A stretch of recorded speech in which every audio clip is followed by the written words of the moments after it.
बारे में देखने के लिए जो मैं वीर सावरकर जी की आज बात करूंगी। तो इनकी कहानी ये जरूरी क्यों है, और फिर हम अपनी जो चीज है उसको शुरू करेंगे। तो ये जरूरी है जैसे कि अब आप सपोज कि आपका बच्चा आता है और वो अब किसी फ्रेंड्स की बर्थडे में गया हुआ है, और आप भी गई हैं, और आपके फ्रेंड उनके पेरेंट्स से पूछ लिया मम्मी क्या करती हैं, पापा क्या करते हैं। तो एक कपिल शर्मा का भी एपिसोड आया था, उसमें बच्चा से पूछते हैं, आपने किसी ने देखा हो तो, कि बच्चे पापा क्या करते हैं, तो उसने एक बहुत ही अजीब सा आंसर दिया था बच्ची ने। तो आप कभी देखा होगा तो आपको याद आ जाएगा, मैं उसको बोलूंगी नहीं, बट उसने बहुत अजीब आंसर दिया था। तो जब आप कहीं जाते हैं, आप क्या चाहेंगे, आपके बच्चे को सिखा के भेजेंगे ना कि पापा का नाम ये है, मम्मी का नाम ये है, और ये मम्मी से बोल दे मम्मी बड़ी पढ़ी लिखी मम्मा है लेकिन घर पे कहा भी हाउस वाइफ है, तो बच्चा बोल दे कि मम्मा कुछ नहीं आता, मम्मा तो खाना बनाती है, झाड़ू पोछा करती है और ये करती है। अच्छा लगेगा आपको? आपको अच्छा लगेगा? नहीं लगेगा, क्योंकि आप चाहते हो आपका बच्चा एटलीस्ट आपके बारे में जाने, आप दादा का नाम बताते हो, ये किया है, ये वो है, अपनी हिस्ट्री, अपनी लाइफ, अपनी स्टोरीज बताते हो उसे कि हमने ऐसे पढ़ा है। सब बताते हैं कि हमने कितने स्ट्रगल में पढ़ाई की, कितनी मोटी मोटी किताबें पढ़ी, कितने, कोई नदी पार करके जाता था स्कूल में, कोई कुछ करके जाता था। तो ये जब हम बताते हैं तो बच्चे को क्यों बता रहे हैं, उसको क्या इंटरेस्ट है, इसलिए कि उसको पता होना चाहिए, हमें लगता है ना। तो वैसे ही आपको जो आपका देश है, जो आप कंडीशन में हो आज, आपको आजादी मिली है, या आप साइंटिफिकली भी देख लो कि जो आपके पास अब गर्भ संस्कार है, तो किसने दिया, ऋषि कहाँ से आया ये कॉन्सेप्ट। तो ये जो चीजें हैं ये हमें पता होनी चाहिए, ये आपका एक मन होना चाहिए कि हाँ ये हमें बताना है बच्चे को। आजादी आई कहाँ से आई, किसने दी, कैसे दी, उसने किया, लेकिन उसके पास इतना टाइम कहाँ से आया कि उसने अपना पूरी जिंदगी दे दी और उसने अपने लिए कुछ नहीं कमाया, अपने लिए कुछ नहीं किया। तो ये चीज बताना बच्चे को एक इम्पॉर्टेंट पॉइंट बन जाता है इस पूरे क्लास में। तो हम जब भी इस बारे में आगे बात करेंगे, हम इसलिए जरूर करेंगे कि हम उसको, शायद हिस्ट्री याद नहीं रहेगी हमें, हमें उनके इंसिडेंट्स याद नहीं रहेंगे, लेकिन जो जो प्रेरणाएं होंगी, उसकी जो जो इंस्पिरेशन होगा, वो अपने शिशु तक पहुंचाएं। तो विनायक दामोदर सावरकर, वीर सावरकर जी का पूरा नाम था, वीर वीर उनकी उपाधि थी। ठीक है। अ, उनका जन्म 28 मई 1883, भागपुर गांव, भागुर गांव लिखा है, भागपुर गांव नासिक महाराष्ट्र में, जो अभी बॉम्बे प्रेसिडेंसी, तब बॉम्बे प्रेसिडेंसी था। और मृत्यु 26 फरवरी 1966 में हुई। राधाबाई इनकी माता, पिता दामोदर पंत सावरकर, ये एक नॉर्मल, मैं आपको बता रही हूँ, दो भाई थे इनके, गणेश जिनको बाबा राव, और इनका भी योगदान बहुत था इनको। जब आपने सावरकर जी की बात सुनी होगी, जिसने भी थोड़ा सा भी अटेंटिवली, तो आपने सुना होगा उनको काला पानी की सजा हुई थी सावरकर जी को। उनके भाई को भी उनके पहले ही काला पानी की सजा हुई थी। अभी हम बात करेंगे किस तरह से। और नारायण दामोदर सावरकर जी, जो उनके छोटे भाई थे, उनने भी बाद में अपना योगदान दिया। उनकी बहन थी नैनाबाई। माता पिता का जो अल्पायु में देहांत हो गया, थोड़ा सा मैंने जल्दीबाजी में बनाई है, तो शायद थोड़े थोड़े फॉन्ट्स में मिस्टेक हो गई है, तो आप उसको कंसिडर कीजिएगा। और यहाँ पे उनकी माता पिता की जो मृत्यु थी, वो उन बच्चे थे ये लोग तभी हो गई थी, तो उनके जो बड़े भाई बाबा राव जी थे, उनने ही की पत्नी के साथ सबका पालन पोषण किया। धर्म पत्नी यमुनाबाई, पुत्र थे प्रभाकर राव जिनका अल्पायु में मृत्यु हो गई थी, पुत्र विश्वास सावरकर और पुत्री प्रभात चिपलूनकर।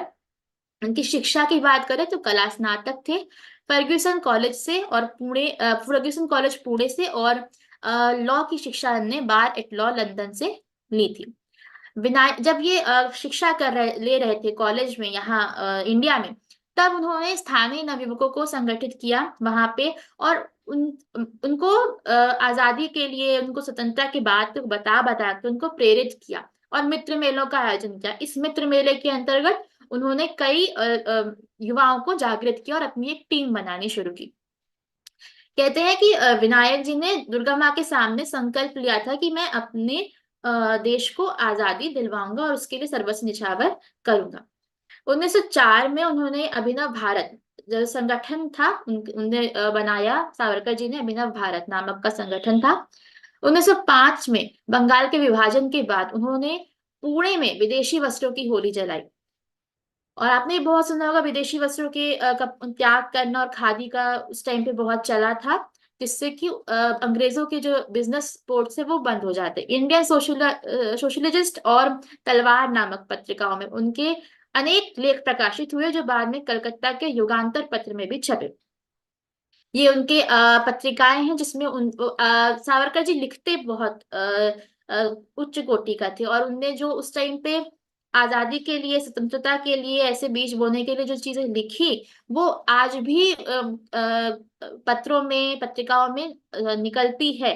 महाराष्ट्र में ज्यादा होता है, ये मैंने सुना है, इसलिए मैं आपको बता रही हूँ। और इसके लिए अभी भी कह रहे हैं युगांतर पत्र में कलकत्ता में तब बाद में छपाई गई। और कई ऐसे लेख थे जो लिखते तो थे, लेकिन ब्रिटिश सरकार उनको प्रतिबंधित कर देती थी पहले, क्योंकि वो आजादी को जगा रहे होते थे, उनके लोगों को जगा रहे होते थे, क्रांति जगाते थे। इसलिए उसको पहले ही ब्रिटिश सरकार किसी तरह से कि कंटेंट निकलवा के कि ये पहुंच ना पाए पब्लिशर्स तक, वो पहले ही निकाल के उसको बंद कर देती थी। तो ये ऐसे व्यक्ति थे जिनकी किताबें, पहले ऐसे व्यक्ति थे या शायद आखिरी ऐसे व्यक्ति थे जिनकी किताबें छपने से पहले बैन हुई हैं। ठीक है। सावरकर रूसी क्रांतिकारियों से ज्यादा प्रभावित थे। जब आप रूस की क्रांति की बात करें तो उससे जो प्रेरणाएं थी उनने ली थी। 10 मई 1907 को उन्होंने इंडिया हाउस लंदन में प्रथम भारतीय स्वतंत्रता संग्राम की स्वर्ण जयंती मनाई। आपको पता है 1857 में पहला आजादी का संग्राम हुआ, झांसी की रानी और मंगल पांडे जी लोग के द्वारा। तो उस टाइम पे जो वो उसको गदर कहा गया था अंग्रेजों द्वारा, लेकिन गदर की जगह इसका नाम उनने स्वतंत्रता स्वातंत्र्य का प्रथम संग्राम सावरकर जी ने कहा 1857 में। और इसकी स्वर्ण जयंती 10 मई को लंदन में मनाई, यहाँ पे नहीं। उनका जो यहाँ से वो चले गए, और उसके बाद लंदन में जाके लोग, जो वहां पे क्रांतिकारी टीम काम कर रही थी, उस टीम के साथ उन्होंने अपना उनको भी और जागृत किया। वहां पे एक एज अ लीडर गए यहाँ से। एक भी बड़ी स्लाइड नहीं आई, तो उसमें उन्होंने एक भीकाजी कामा का नाम सुना होगा आपने, मदन लाल ढींगरा जी का नाम सुना होगा। इनके साथ मिलके वीर सावरकर जी ने और बड़ी बड़ी टीम्स बनाई, वहां पे कॉलेज में पढ़ाई की, और वहां के कॉलेज के इंडियन स्टूडेंट्स को भी कलेक्ट करके अब वहां के पे अपना काम शुरू किया। पार्लियामेंट में भी आपको पता है भीकाजी, अभी उसके बारे में बात करेंगे, भीकाजी कामा ने झंडा लहराया था भारत का, वो वीर सावरकर जी की प्रेरणा से ही हुआ।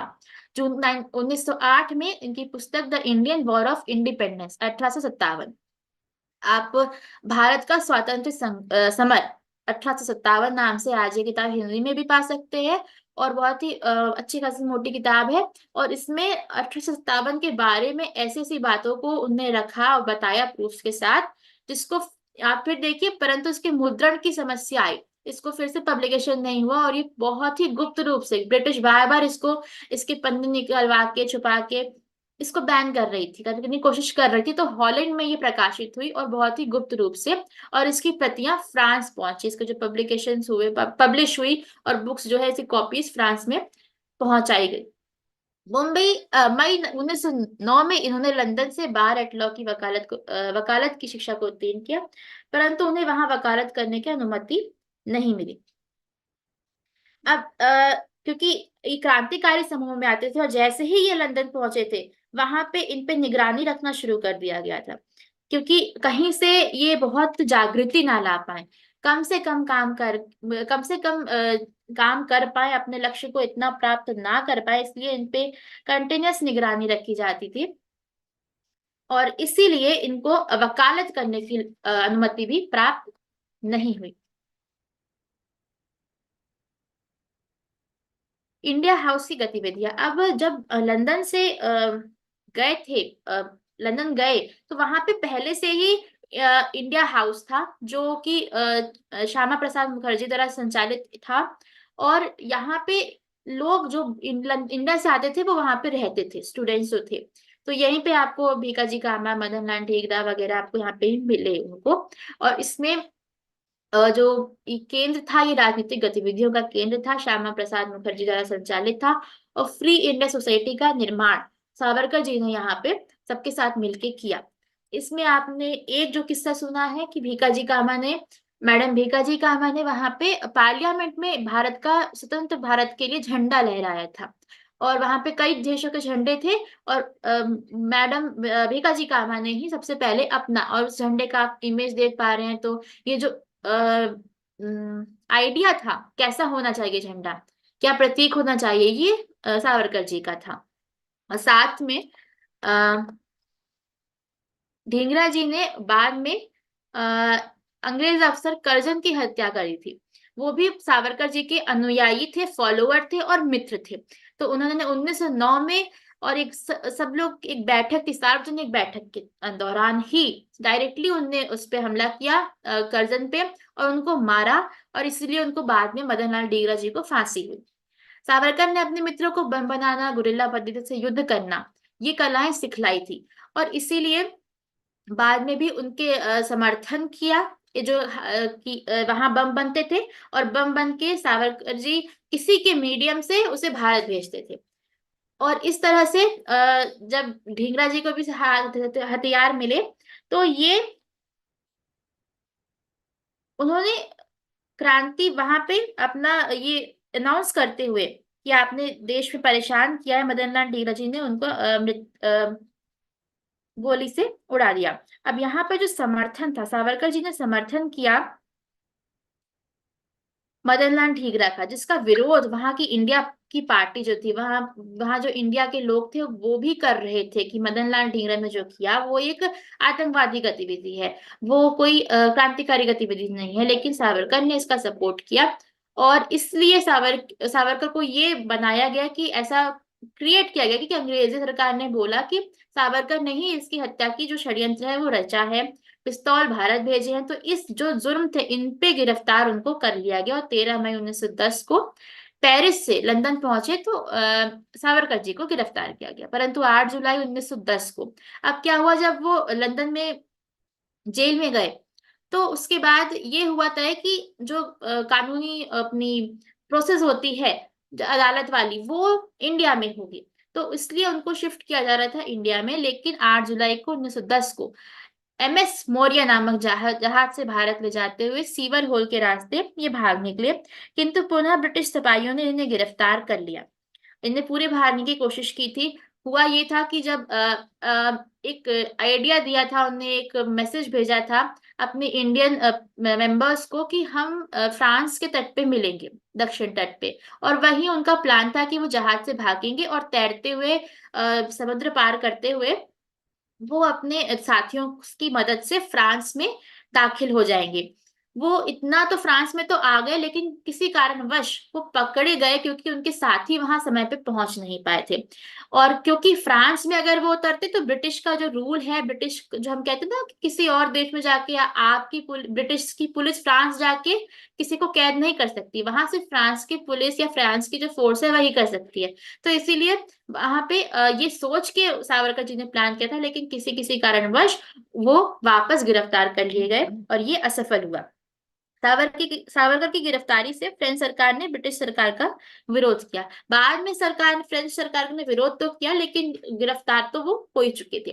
24 दिसंबर 1910 को उन्हें आजीवन कारावास की सजा दी गई। अब आप देखिए इस चीज को, 1910 को 24 दिसंबर को कारावास दिया गया इन्हीं जुर्मों पे। और 31 जनवरी को फिर से 1911 को दोबारा आजीवन कारावास दिया गया, क्योंकि सरकार इतनी तंग आ चुकी थी इनकी हरकतों से, इनके जो काम ये कर रहे थे, कि उनको बंद करना ही, सावरकर को बाहर ना निकलने दे, कोई ऐसे प्रेरणाप्रद चीजें भेजने ना दें। ऐसे लंदन से भी वो अपने पत्र भेजते थे जो पब्लिश होते थे यहाँ पे, उनके बाबा राव जी जो उनके भाई थे, वो यहाँ पे उसे पब्लिश कराते थे।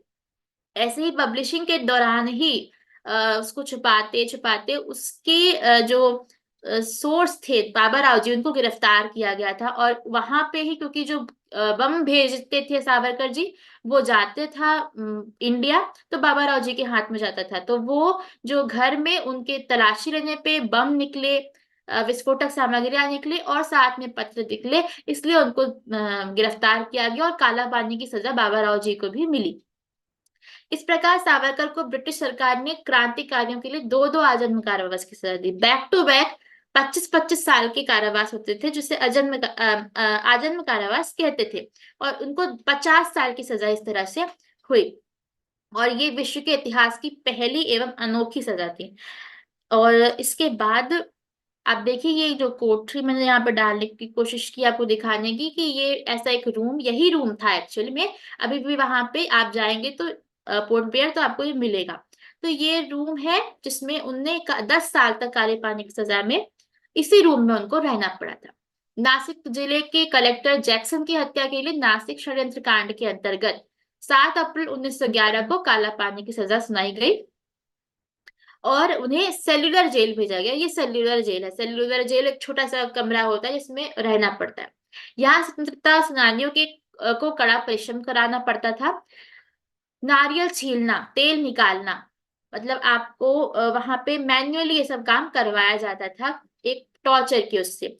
नारियल छीलते थे, तेल निकालते थे, जो कोल्हू का बैल बन के निकालते थे, बैल को हटा दो और इंसानों को वहां रख दीजिए। तो इस तरह से वो तेल निकाला जाता था।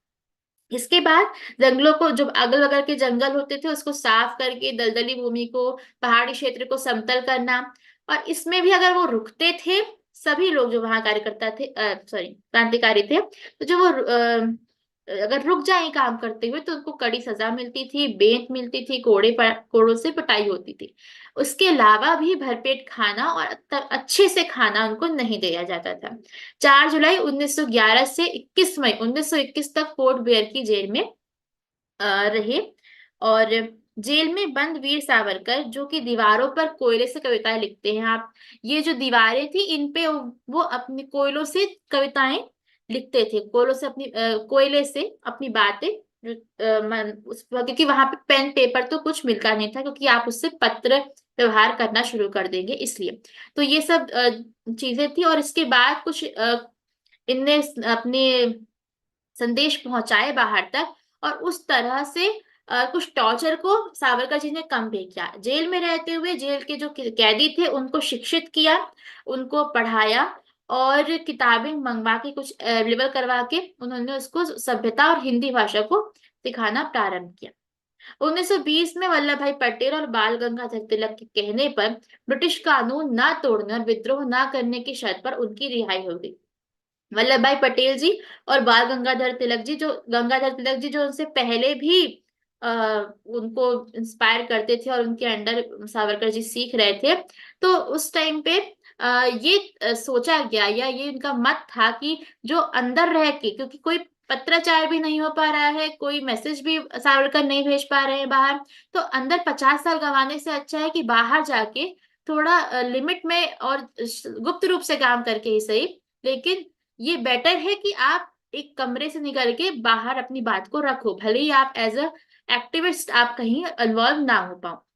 तो इसलिए इस बात को स्वीकार करते हुए सावरकर जी ने भी इसको सहमति दी, और यहाँ पे रत्नागिरी में उनको प्रतिबंधित स्वतंत्रता मिली।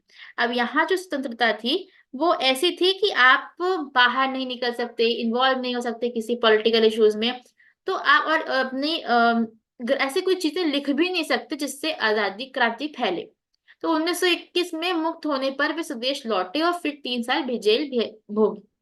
जेल में उन्होंने हिंदुत्व पर शोध ग्रंथ लिखा, उनका लेखन कार्य चला, उनने लिखा। और मार्च 1925 में उनकी भेंट राष्ट्रीय स्वयंसेवक संघ के संस्थापक डॉक्टर हेडगेवार से हुई। फरवरी 1931 में उनके प्रयासों में से बंबई में पतित पावन मंदिर की स्थापना हुई, जो सभी हिंदुओं के लिए समान रूप से खुला है। जो लोग यहाँ पे भी महाराष्ट्र की बहुत मान्यताएं जुड़ती हैं, तो जो होंगे उनको थोड़ा बहुत इतना नॉलेज होगा इस बारे में। पतित पावन मंदिर जो था वो सबके लिए खुला था, मतलब जाति भेद से हटाने का कार्यक्रम यहाँ पे सावरकर जी द्वारा चलाया जा रहा था। और इस तरह से उन्होंने हिंदुत्व को बहुत फोकस किया और उस पे हिंदुओं के साथ काम करने का प्रारंभ किया, हिंदुओं को एकत्रित करने का काम सावरकर जी द्वारा किया गया। 25, अब थोड़ा सा हम हिस्ट्री देख लेते हैं, थोड़ा जल्दी चलेंगे इसमें क्योंकि लाइफ तो उनकी बहुत बड़ी है, और इसके लिए मैं आपको बाद में बताऊंगी आपको क्या करना चाहिए अगर आपको इंटरेस्ट आए तो। 25 फरवरी 1931 को सावरकर ने बम्बई प्रेसिडेंसी में हुए अस्पृश्यता उन्मूलन सम्मेलन की अध्यक्षता की। जो अनटचेबल अनटचेबल चल रहा था, हरिजन के कंसेप्ट को भी इनने बहुत तोड़ा और सबको ये कहा कि सभी एक है, कोई अलग नहीं है। जाति भेद के नामकरण को चेंज करने से अच्छा है जाति भेद को खत्म किया जाए। 1937 में वह अखिल भारतीय हिंदू महासभा के कर्णावती में हुए 19वें सत्र के अध्यक्ष चुने गए। इसके बाद पुनः 7 वर्षों के लिए अध्यक्ष चुने गए। 15 अप्रैल 1943 को उन्होंने मराठी साहित्य सम्मेलन का अध्यक्ष चुना गया। इसके बाद 13 दिसंबर 1937 को नागपुर की एक जनसभा में उन्होंने अलग पाकिस्तान के लिए चल रहे प्रयासों को असफल करने की प्रेरणा दी थी। अब यहाँ पे एक बात आती है कि इस टाइम तक पाकिस्तान बनने की बात होने लगी थी। आप जिन्ना की बात करें तो यहाँ पे फोकस चल रहा था कि पाकिस्तान का बंटवारा किया जाए, मुस्लिम अलग जाएंगे और हिंदू अलग जाएंगे। तो उनने ये बात रखी कि पाकिस्तान की जो बात है या अलग देश बंटवारे की जो बात है, ये इसका विरोध किया। 22 जून को 1941 उनकी भेंट नेताजी सुभाष चंद्र बोस से हुई और इसी टाइम पे उन्होंने आजाद हिंद फौज का विरोध किया था। कैसे किया था कि जो फर्स्ट वर्ल्ड वॉर था उसमें हमें पता है, इस पे हम पहले ही बात कर चुके हैं कि सुभाष चंद्र बोस ने इंडियन नेशनल आर्मी को बनाया। लेकिन इसके पहले ये फोर्स जो थी, जो इंडिया के सैनिक होते थे, वो ब्रिटिश आर्मी में इन्वॉल्व होके गांधी जी के कहने पे ब्रिटिश को सपोर्ट करते थे, जिससे वो बाकी जगह पे अपना युद्ध करते थे। British as a army use करते थे हमें। और बाद में जब वो हार गए फर्स्ट वर्ल्ड वॉर में, जो भी हारते थे, जहां जहां जो भी बंधक जो कहते हैं कि क्या युद्ध बंदी जो होते थे, वो बन के जहां थे, तो जर्मनी वगैरह में जाके सुभाष चंद्र बोस जी ने कहा कि जापान में जब ये बन रहा था, सुभाष चंद्र बोस जी को रास बिहारी बोस जी के पास जाने का आदेश सावरकर जी ने दिया कि आप जाइए और इस आर्मी को कलेक्ट करके, इसको इकट्ठा करके एक नई आर्मी बनाइए। तो अगर हम कहें कि आईएनए जो है उसकी प्रेरणा कहाँ से आती है, तो सावरकर जी से आती है, जो सुभाष चंद्र बोस जी को जिनने प्रेरित किया। सावरकर जीवन भर अखंड भारत के पक्ष में रहे। तो सामने हमने बात की कि उनको पाकिस्तान या बंटवारा पसंद नहीं था, वो अखंड भारत के पक्ष में थे। अप्रैल 1945 को उन्होंने अखिल भारतीय रजवाड़ा हिंदू सभा सम्मेलन की अध्यक्षता की। बंबई सरकार ने सावरकर के लिखे साहित्य पर भी यहाँ अब जाके प्रतिबंध हटाया था। इन्होंने भारत विभाजन का विरोध किया। महात्मा रामचंद्र वीर नामक हिंदू महासभा के नेता संत ने उनका समर्थन किया। 1947 में जो विभाजन हुआ उसका भी विरोध सावरकर जी ने किया। आपको पता है कि क्या सीन था? हमने बहुत बार सुना है कि जब आजादी हुई, पाकिस्तान बंटवारा हुआ, तो बंटवारे का सीन कितना भयंकर था, कितना कह लीजिए कि बहुत ही संघार वाला सीन चल रहा था। तो 15 अगस्त को उन्होंने 2 ध्वजारोहण किए थे, भारतीय तिरंगे का भी और भगवे का भी किया था। उनका मानना था, यहाँ पे जब उनसे पूछा गया तो इस बारे में, तो उनने पत्रकार से क्या कहा कि मुझे स्वराज्य प्राप्ति की खुशी है, परंतु वह खंडित है, इसका दुख है। स्वराज मिला है लेकिन खंड रूप से मिला है, हमें पूर्ण स्वराज नहीं, जो हम चाहते थे वो नहीं मिला। राज्य की सीमाएं नदी तथा पहाड़ों या संधि पत्रों से निर्धारित नहीं होती, वे देश के नवयुवकों के शौर्य, धैर्य, त्याग एवं पराक्रम से निर्धारित होती हैं। ये बात उनने अपने ध्वजारोहण के लिए, 2 ध्वजारोहण के लिए, जिसके वो समर्थन में थे कि एक हिंदू समर्थन में थे, हिंदू राष्ट्र के समर्थन में थे और सबको हिंदू बनाने के समर्थन में थे। 5 फरवरी 1948 को महात्मा गांधी की हत्या के उपरांत उन्हें प्रिवेंटिव डिटेंशन की एक्ट के आधार पे गिरफ्तार किया गया। एक्चुअली उस टाइम पे क्योंकि बहुत हिंदूवादी हो रहे थे और गांधी जी और बाकी जो पार्टीज थी, या जवाहर की पार्टी कहे या बाकी वामपंथियों की बात करें, तो उस टाइम पे ये बहुत था कि सिर्फ हिंदुत्व की बात नहीं चल रही थी। और जब हमने देखते हैं आजकल मूवीज भी बहुत आई हैं इस बारे में कि नाथूराम गॉडसे के बारे में, तो नाथूराम गॉडसे इसी सभा का, हिंदू सभा के अध्यक्ष, अरे सॉरी, पार्टिसिपेंट थे। तो जब आप उसकी बात करते हैं तो क्योंकि बहुत एक एडवांटेज मिल गया था, इसलिए इस अपराध को मानते हुए उनको एक शक के दायरे में लेते हुए सावरकर जी को गिरफ्तार भी आजाद हिंद में, अब आप ये सोचिए कि इंडिपेंडेंस के बाद एक स्वतंत्रता संग्राम सेनानी को कैद किया गया। और 4 अप्रैल 1950 को पाकिस्तान प्रधानमंत्री लियाकत अली खान के दिल्ली आगमन पर, पाकिस्तान के प्रधानमंत्री आ रहे थे दिल्ली, और इसकी पूर्व संध्या से ही बेलगाम जिले में, बेलगाम के जेल में सावरकर जी को रोक के रखा गया कि कोई विरोध की बात ना हो जाए। 1952 में, मई 1952 में पुणे की एक विशाल सभा में अभिनव भारत संगठन जो उन्होंने बनाया था पहले, जिसकी पहले हमने बात की, उसका कार्य, क्योंकि स्वतंत्रता आ गई थी तो उसको पूर्ण हो गया था काम, तो उसको भंग किया गया इस टाइम पे। तो इस तरह से उनका सारी कार्य चले। और 1957 में नई दिल्ली में आयोजित हुए 1857 के प्रथम भारतीय स्वतंत्रता संग्राम के शताब्दी समारोह में, यहाँ जो हमने वही बात की जिसकी 50वीं सालगिरह लंदन में मनी थी, और वहाँ 100वीं शताब्दी यहाँ पे मनी, तो उसके मुख्य वक्ता सावरकर जी रहे। और बात करें तो उनकी मृत्यु कैसे हुई, तो 1965 में तेज ज्वर आया, और उसके बाद 66 में मृत्यु पर्यंत उनने उपवास करने का निर्णय लिया। और 26 फरवरी जो कि अभी आने वाली है, इसके उपलक्ष्य में हम ये क्लास ले रहे हैं, तो उसमें बंबई में पार्थिव शरीर छोड़कर परम धाम को प्रस्थान किया। अब उनकी कुछ विचार देखें तो उनका जो विचार थे वो ये थे कि हिंदू समाज 7 बेड़ियों में जकड़ा हुआ है। उनको बहुत ये था, जब वो जेल में थे काला पानी में, तो उन्होंने ये देखा कि जो मुस्लिम वहां के लोग थे, मुस्लिम में धर्म परिवर्तन करवाया जा रहा था। तो इसका विरोध उन्होंने वहां जेल में भी किया, काले पानी की सजा के दौरान भी किया, और बाद में भी किया। उनका ये फोकस था कि जो हिंदू, क्योंकि ये भी बात थी कि जो प्रताड़ित हो रहे थे जातिवाद से, जो लो कास्ट के लोग थे, जिनको कहीं भी सपोर्ट नहीं हो रहा था, जिनको छोड़ देते थे, जिन पे अनटचेबल वाला काम चल रहा था, तो अगर ये है तो उनको कहीं ना कहीं जहां भी अच्छा मिल रहा था, जहां भी लोग उनको अच्छे लग रहे थे, वो वहां धर्म परिवर्तन कर रहे थे, या किसी भी तरह से धर्म परिवर्तन कराया जा रहा था, इस चीज के विरोध में थे।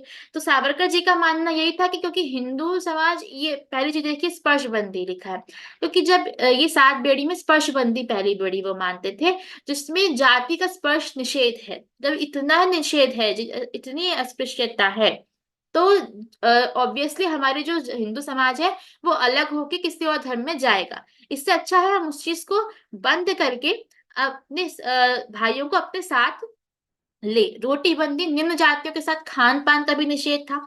बेटी बंदी खास जातियों के साथ संग ही विवाह संबंध के संग विवाह संबंध निषेध था। व्यवसाय बंदी कुछ निश्चित व्यवसाय निषेध थे। सिंधु बंदी सागर पर यात्रा व्यवसाय निषेध था। वेदोक्त बंदी वेद के कर्मकांड सिर्फ एक वर्ग के लिए सीमित थे। शुद्धि बंदी किसी को वापस हिंदूकरण करने पे, मतलब वापस हिंदू के लिए धर्म परिवर्तन करने में निषेध किया गया था। तो ये समाज की 7 बेड़ियां वो मानते थे। इसके अलावा अगर उनका योगदान देखें तो हिंदी भाषा को राष्ट्र भाषा बनाने के लिए उनका मत था। और इसीलिए अभिनव भारत के जब जो उनका संगठन था, उस वो रात्रि में उनके कार्यकर्ता 4 सूत्र बोलते थे स्वतंत्रता के। उसका जो आखिरी सूत्र था वो यही था कि हिंदी को राष्ट्रभाषा व देवनागरी को राष्ट्रलिपि घोषित करना।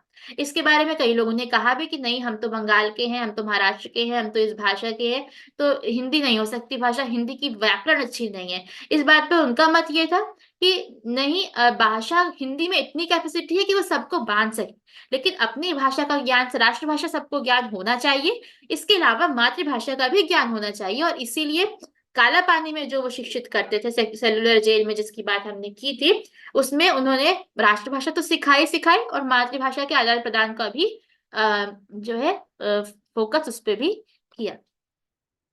जो उनके कुछ, हम उनके आइडियाज को देख लेते हैं, उन्होंने क्या क्या बातें बोली उसके बारे में सुन लेते हैं। तो जो भी सिंधु नदी से लेकर समुद्र तक के बीच के भारत नामक विशाल भूमि को अपने पुरखों की जमीन और पवित्र मानता है, उसे एक हिंदू कहा जाएगा। मतलब सिंधु से लेके, सिंधु मतलब समुद्र, सिंधु नदी है जो नॉर्थ में है, उस सिंधु से लेके साउथ सिंधु समुद्र तक, जिस बीच की जो भारत की भूमि है, इसको जो भी अपना मानता है वो हिंदू कहलाया जाएगा, ये हिंदू कहा जाएगा। ऐसा उनका विचार था, इसीलिए वो हिंदुस्तान की बात करते थे। कर्तव्य की निष्ठा संकटों को झेलने में, दुख उठाने में और जीवन भर संघर्ष करने में ही समाविष्ट है। यश अपयश तो मात्र योगा योग की बातें हैं। तो उनकी जो एक फोकस है कि मुझे कर्तव्य निभाना है, मेरा कर्तव्य है, मैंने जो संकल्प लिया है कि मैं आजादी दिलवाऊंगा, ये जो मैं आजादी को लाऊंगा, ये चीज उनका कर्तव्य है। और जो इसका दुख है, जो इसका संघर्ष है, वो इस सब में ये कर्तव्य और उसकी निष्ठा यही बताती है। अगर आपको इसके कर्तव्य निभाने के बाद किसी यश अपयश, इसकी चाहत हो, यश की चाहत हो, तो वो बात भी गलत है। इसलिए वो कर्तव्य की जो बात है, कर्तव्य को सिर्फ दुख और संघर्ष से जोड़ते थे, ना कि यश या अपयश से। वो बाद की बात है, वो लोगों की बात है। देश हित के लिए उनका अगला विचार है कि देश हित के लिए अन्य त्यागों के साथ जनप्रियता का त्याग करना सबसे बड़ा और ऊंचा आदर्श है, क्योंकि वर जनहित ध्येयम केवल न जनस्तुति शास्त्रों में उपयुक्त ही कहा गया है। ये बहुत ही अच्छी बात है। और अगर आज के टाइम पे भी देखें तो ये हमेशा आपको ये देखना चाहिए कि जब भी कोई देश हित का कार्य कर रहे हैं तो ये दिमाग में ना रहे कि हम जनप्रिय हो जाएंगे, हम बहुत ही सेलिब्रिटी बन जाएंगे, बहुत ही अच्छे इंसान, वो लोगों की तरह प्रशंसा प्रशंसा की जाएगी हमारी। देश हित जो है वो सबसे पहले तो यही त्याग करना है कि हम जनप्रिय बने। सबसे, क्योंकि हमने एक कोटेशन बताई कि वह जनहित ध्येय केवल न जनस्तुति, है ना, मतलब जो जनहित का ध्येय है वो जनस्तुति, जनस्तुति मतलब जन के लिए पूज्य बनना नहीं है। तो अगर आपको करना है तो आपको अपने जीवन से सबसे पहले ये चीज, ये मन से निकाल लेना है कि आप बहुत फेमस होने वाले हैं ये सब करने के बाद, या बहुत ही प्रशंसनीय लोगों की तरह पूजे जाने वाले हैं। ये एक और बड़ी प्यारी सी लाइन है, इसको मैं लाई हूं। काल स्वयं मुझसे डरा है, मैं काल से नहीं। काले पानी का काल कूट पीकर करल से कराल स्तंभों को झकझोर कर मैं बार बार लौट आया हूं, और फिर भी मैं जीवित हूं। हारी मृत्यु है, मैं नहीं। ये उनका इतना आप देखिए फोकस था कितना, आप कहेंगे कि अ, सोच उनकी थी कि रुकने की नहीं, और हमेशा आगे सोचने की कि मुझसे कोई मृत्यु भी नहीं डर सकती। मैं कार्य करता जा रहा हूँ, मृत्यु आती है, लेकिन मृत्यु भी बार बार लौट जाती है, मृत्यु भी बार बार चली राह जाती है, नहीं और है काला पानी फूलों की वो अपना कार्य खुद हो। नहीं कर, वो हमेशा चलते रहता